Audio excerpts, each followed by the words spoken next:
Hello guys! Welcome sa aking munting bahay, Jessie Vlog.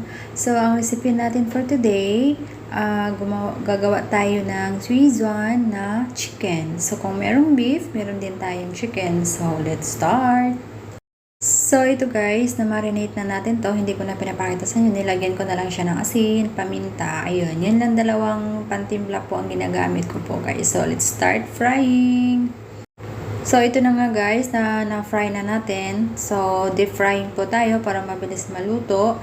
So, hindi lang po siya half cook. So, totally fry po siya. So, para madali na natin lutuin ang ating Szechuan chicken. So, ayan. So, ayan, luto na siya. Nabaliktad na rin. Hahaunin na natin. Ayan, lutong-luto na siya. Ililipat na natin sa ating strainer. At alisin natin ang oil para kunting healthy naman guys. So, hindi natin kasi maiwasan na magpa-fry kasi tayo sa ganitong recipe. So, i-dry up na lang natin ng tissue para mawala po konti yung oil. So, ayan, tinatanggal na natin lahat. Subukan nyo na rin to guys. Masarap po siya, kakaiba po siyang recipe or kunting simpleng ingredients lang po siya. So, ito na ang ating mga ingredients. May tatlong color tayo ng bell pepper. Ayun guys, nagisa ko na rin ang sibuyas. May oil na rin siya. Tapos nalagay ko na rin yung dark sauce natin. Hindi ko na ipakita sa inyo kasi natumba po yung camera ko. So, I'm sorry for that. So, lalagyan na natin ng ketchup. Ayan, nakikita nyo po. At saka tomato sauce. Nilalagay ko na rin. So, halo-haloin na lang natin para mag-absorb po yung lasa ng dark sauce natin. Ayan. Tapos, isusunod na natin ang ating Worcestershire sauce. Ayan. Yan. Just add almost 2 tablespoons guys. Ayan. Hahaluin na natin. So, ayan. Nalagyan na natin din ng tubig. Pakuluin na natin konti. Ayan. Hahaluin natin.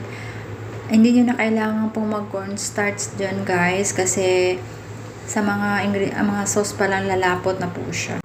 So, ayan na po siya guys. Yan, sa nakikita nyo malapot siya. So, ngayon lalagyan natin ang ating gulay, carrots, red onion, 3 colors ng bell pepper, red, green, at saka yellow. Ayan, halo-haloin lang po natin. Huwag masyadong lutong-luto. Ayan guys, para maganda. So, ayan, more halo na lang siya. Ilalagay na natin ang ating fry na chicken. Ayan. Ayan na siya, guys. Mukhang masarap na siya. Ayan, hahaluin na lang. Halo-halo din. So, ayan na. Nakalagay na siya sa ating serving plate. So, itatoppings lang natin ang ating gulay na may sauce. Ayan na. Ready to eat na, guys. Ayan. Guys, it's ready. Don't forget to subscribe my YouTube channel, Jessie Vlog. Thanks for watching. Bye.